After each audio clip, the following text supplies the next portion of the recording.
Like করো, subscribe করো। Thank you বলে দাও। Thank you.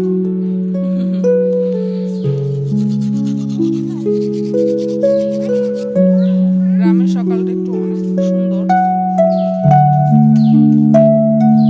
ভাবলাম চলো।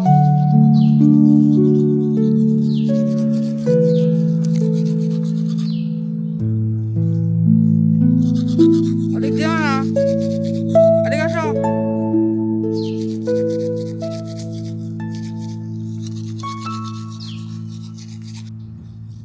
মা, তুমি আজকে কি খাবে?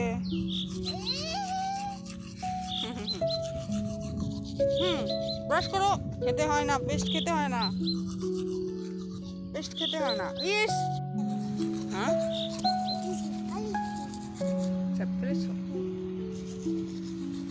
আজকে কি খাবে তুমি সকালে? কি দিয়ে নাস্তা করবে? কি দিয়ে নাস্তা করবে? পোলাও। আচ্ছা, আর কি খাবে?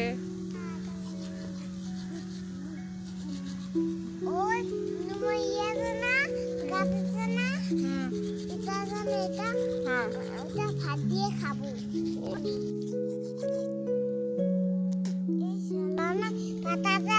তারপরে ও আমি এই পাতাটা খায়? হ্যাঁ কিভাবে রান্না করে? চুলা ছাড়তে এবং রান্না করে। ও সুন্দর।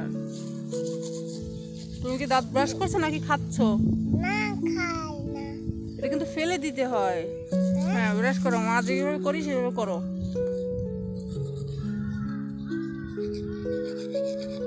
এইভাবে করতে হয়, এইভাবে। কি করো? এই যে খেয়ে ফেলছো তুমি। ই করো, ই করতে হয়।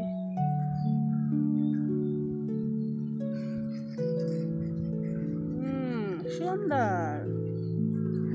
তুমি ওটা ফেলে দাও, থুতু ফেলে দাও। খেতে হয় না কিন্তু। খেয়ে ফেলছো কেন? এখন একা একা এভাবে ব্রাশ করো, ব্রাশ করো।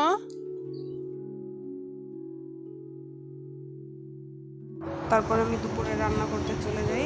এখানে ইলিশ মাছ নিয়েছি 4 পিস। মাছটাকে ভালোভাবে ধুয়ে নিচ্ছি।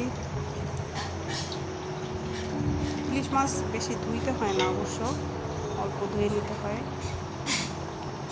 2 ধোয়া কি 3 ধোয়া দিতে হয়। বেশি ধোয়ার পরে আসলে অত ভালো লাগে না খেতে। তারপর আমি এখানে পিস ধুয়ে কেটে নিয়েছি। এগুলোকে পাটায় কেটে নেব। বাটা পেঁয়াজের রান্না অনেক ভালো হয়। আমি সবসময় বাটা পেঁয়াজ দিয়ে রান্না করি। ঝোলটা অনেক ঘন হয়, স্বাদটাও আলাদা। পেঁয়াজগুলোকে আমি বেটে নেব।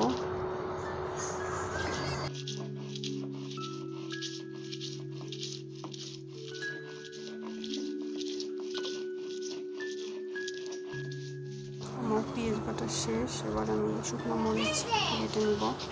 মরিচগুলোকে ধুয়ে নিয়েছি, ধুয়ে ভিজিয়ে রেখেছিলাম, সেটাকে বেটে নেব। বাটা মশলা রান্নার আসলে স্বাদ অন্যরকম। আমি হলুদটাও বেটেই তরকারি রান্না করি সবসময়। কালার ভালো আসে এবং স্বাদটাও ভালো আসে। আমার বাটা শেষ, আমি এবার বাটিতে তুলে নিব। এগুলোকে সব মশলা একসাথে মিশিয়ে নেব। এখানে পেঁয়াজ বাটা এবং শুকনো মরিচ বাটা। তারপর তেলটা বসিয়ে দিলাম চুলায় এবং মাখানো মশলাটা, ওটার মধ্যে হলুদ বাটাও ছিল সামান্য, একসাথে মিশিয়ে লবণ মিশিয়ে তারপরে আমি তেলের মধ্যে ছেড়ে দিয়েছি এবং কয়েকটা কাঁচামরিচ কেটে দিব। কাঁচামরিচটা এভাবে দিলে একটু এক্সট্রা ঝাল আসে। আমরা শুকনো মরিচের ঝাল একটু কম খাই, যার কারণে একটু কাঁচামরিচ অ্যাড করি। অনেক ভালো আসে স্বাদ, আর ইলিশ মাছ তো কাঁচামরিচটা অনেক ভালো যায় এটার সাথে। তারপর আমি ঢেকে দিব। অনেকক্ষণ কষানোর পরে আমি মাছটাকে কাঁচাই ছেড়ে দিয়েছি, কারণ ভেজে রান্না করলে এক রকমের স্বাদ লাগে আর কাঁচা রান্না করলে আর এক রকমের স্বাদ আসলে ইলিশ মাছে যত কম মশলা দেওয়া যায় ততই স্বাদ লাগে। আমি অনেকক্ষণ মাছটাকে অল্প আঁচে কষাবো, খুব বেশি জাল দেওয়া যাবে না, লো হিটে করতে হবে, মিডিয়াম হিটে। আমি অনেকক্ষণ ঢেকে ঢেকে মাছটাকে কষিয়ে নিয়েছি।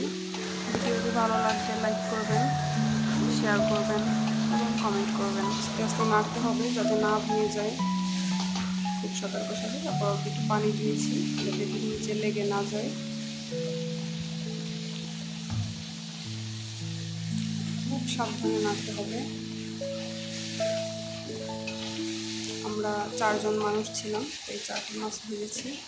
আমার ভাত হয়ে গেছে, ভাতটা নিয়ে নেব। এখন আমি ভাত খেতে যাব। চ্যানেলটিকে সাবস্ক্রাইব করতে ভুলবেন না।